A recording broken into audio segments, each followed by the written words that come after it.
Ah, Itong babaeng ito ay naloko ng kanyang jowa. Isang kabayan na naman natin ang naloko ng kanyang jowa at nahingian pa ito ng 250,000 dahil pinapadala niya ang kanyang pera sa kanyang jowa. Itong babaeng ito ay naloko ng kanyang jowa, 250,000 lang naman. So, love of scam. Ika nga. Alam mo, ang lalaki, hindi ka hihingian ng pera niyan kung mahal ka. Kasi ang lalaki, meron niyang dignidad. Ang tunay na lalaki, iisipin nila na nakakahiya bilang isang lalaki. Maprinsipyo na bilang isang lalaki, ikaw ang hihingi ng pera dun sa babae, di ba nakakahiya? Pag mga ganyan ang lalaki, magsyota pa lang kayo, pag hinihingaan ka na niya ng pera at mademand, red flag yan. Kaya, sa mga babae, maging wise kayo. Hindi yung love scam na yung hinihingian na nga kayo ng pera, kayo naman, mahal ko, bigay ako, di ba? Tapos, pag naubusan kayo ng pera at nahuthot na lahat ng iyong jowa, iyak-iyak kayo. So, minsan, nasa babae rin ang kapabayaan. Dahil sa sobrang pagmamahal at sobrang pagtitiwala sa lalaki, kaya ang ibang mga lalaki ay inaabuso na lamang sila. Nag-abroad itong babae na to habang halos kalahati ng kanyang sahod ay naubos sa kanyang boyfriend.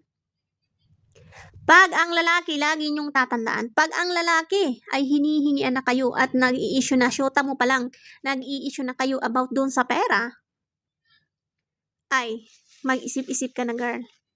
Pera lang ang gusto niyan. Kasi ang tunay na lalaki, siya mismo ang gagawa ng paraan para gastusan ka. Hindi yung ikaw ang magagastos sa kanya. Diba? Ganun ang lalaki. Hindi yung ikaw ang babae, ikaw magastos lagi sa lalaki. Ano yan? Nag-boyfriend ka pa. Diba? Okay lang naman tayo ang magbigay, pero hindi naman lahat-lahat. So, pag inaabuso na tayo ng lalaki, ay hindi na yung kanais-nais. Okay lang, halimbawa, ikaw syota ka, nagipit siya, okay lang naman tumulong, walang masama doon. Pero pag ikaw na halos lahat, ang hinihingian ng pera palagi na lang, ikaw ang sumasagot sa date nyo, sa lahat ng pangailangan niya, ikaw lahat, ay hindi na pagmamahal yan. Mag-isip-isip ka na. Magjowa pa nga lang kayo, paano na lang kung mag-asawa na kayo? Eh di sa'yo aasa. Diba? Hindi magtatrabaho at sa'yo aasa yan. Dapat ang lalaki, magjowa pa lang kayo, marunong tumindig sa kanyang sariling paa. Hindi yung isa lang ang pinapatayo. Nako, girl.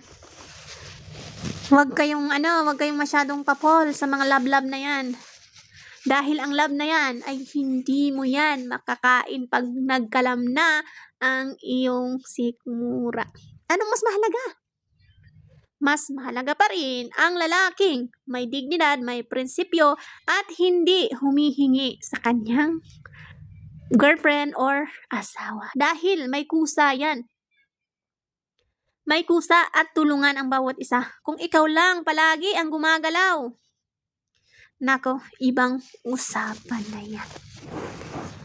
Kaya isip-isip din.